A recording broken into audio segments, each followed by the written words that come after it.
Hi friends, welcome to GV talks. First impression is good impression అంటారు కదా.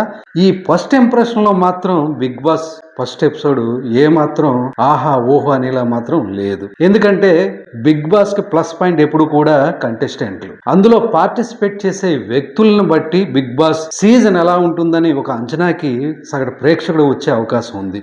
అయితే big boss కంటెస్టెంట్లుగా వచ్చిన వాళ్ళు గతంతో పోల్చుకుంటే ఈసారి మాత్రం అంత ప్రజారంజకమైన, ప్రజలకు బాగా తెలిసిన వ్యక్తులు, ప్రజల్ని బాగా ఆకట్టుకునే వ్యక్తులు ఉన్నారా అంటే ఒక 80% లేరు అని చెప్పొచ్చు. సోషల్ మీడియా కానీ, టీవీ మీడియా కానీ, సీరియల్స్ని కానీ, సినిమాలను కానీ, మోడల్ రంగాన్ని కానీ, ఇలా అనేక ప్లాట్ఫామ్స్ మీద 100% కమాండ్ ఉన్న వాళ్ళకైతే ఆ కంటెస్టెంట్ల గురించి పూర్తి వివరాలు అయితే తెలిసే అవకాశం ఉంటుంది. విలేజ్ ప్రేక్షకుడికి మాత్రం చాలా మంది కంటెస్టెంట్లు అందులో ఎవరు కూడా గుర్తుపట్టని, పేర్లు కూడా తెలియని వ్యక్తులు అయితే ఉండడం జరిగింది.